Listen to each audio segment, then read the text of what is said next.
The United States consumes more than 7 billion barrels of oil annually, half of which we import from Africa and the Middle East. The most economical way to transport oil over such long distances is in large quantities, requiring the use of massive supertankers.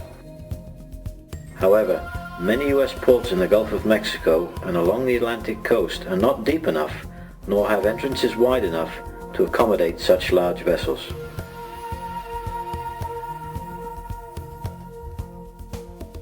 In addition, most US refineries cannot accommodate a supertanker's entire cargo at one time due to transfer and storage limitations.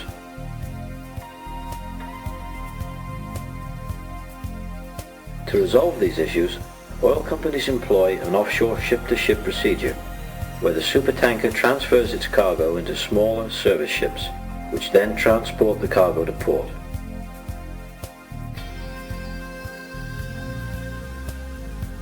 This process is called lightering.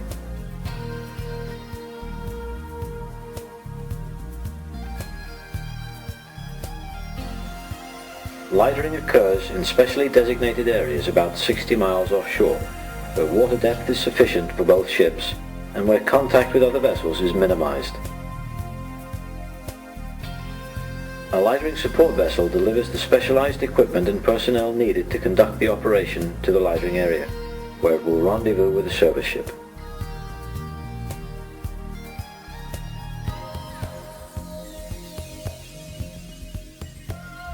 Upon arrival, the mooring master, a highly qualified mariner whose job is to oversee the entire operation, transfers to the service ship by way of a crane and personnel basket.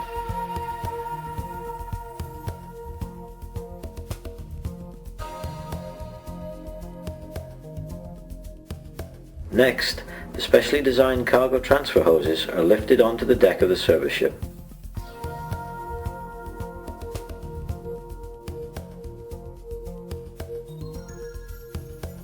The support vessel then deploys several large rubber fenders that will prevent direct contact between the two tankers when they come together.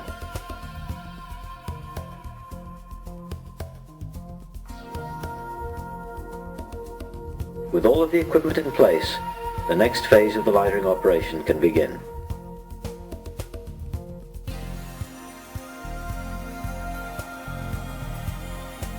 To lend assistance during the remainder of the transfer process, the support vessel will maintain a watchful position nearby. On the bridge of the service ship, the mooring master contacts the captain of the supertanker to coordinate the plan of operation. 28 degrees 50 minutes, a longitude 09429. You can check it out and let me know if you're happy with this position, Cap. Over. With final arrangements made, the mooring master and the service ship's captain closely monitor the next crucial stage of the procedure.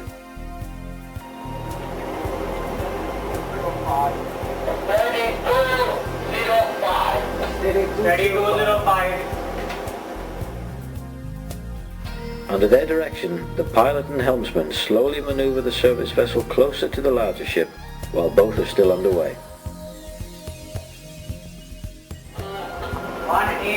182, 175, 175, go ahead. The lightering ship continues alongside the supertanker until they achieve a matching course and speed. 420, 420. Slow ahead, slow ahead. Dead slow, dead slow, dead slow. Dead slow. When the two vessels come together, they are nearly parallel, so that all four fenders share the load at the time of contact.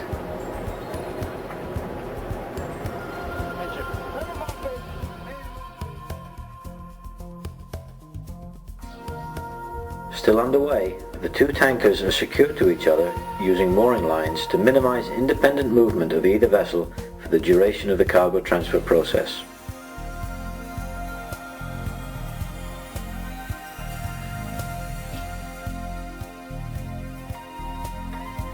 With the two ships safely attached to each other, crew members from each vessel connect their respective ends of the 12-inch, 90-foot transfer hoses.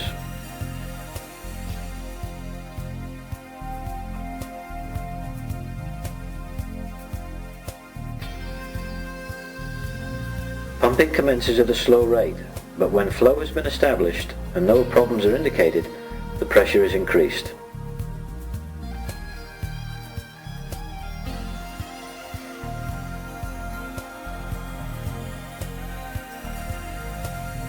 In state-of-the-art control rooms, the ship's chief officer maintains a close watch on the fluid levels in the cargo and ballast tanks.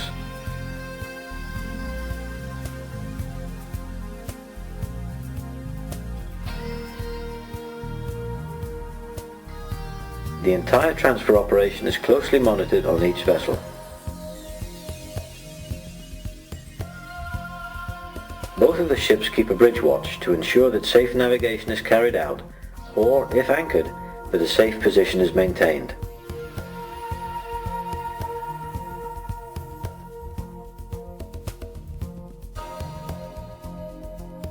"12 to 15 hours later, the transfer process is finished.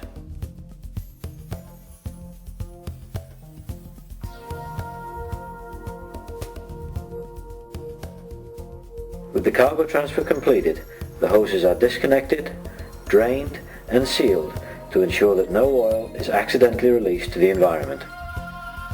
2 stern lines from the mothership will be first. On the bridge, the masters plan their ship separation as carefully as they had their connection. The outboard will be third, and then the back spring here will be the very last. This process is less time-consuming, but equally complex. Hard starboard. Hard starboard. Hard starboard. Once the vessels are safely separated, the supertanker departs on her long journey across the ocean to load another cargo. The support vessel returns to the service ship to retrieve the lightering equipment and personnel.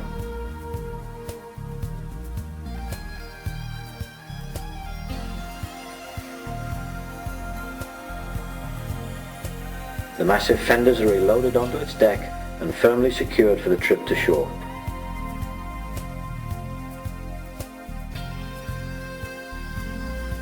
Now, fully laden with oil, the service ship makes its way to port to discharge its valuable cargo, and the entire lightering operation is complete.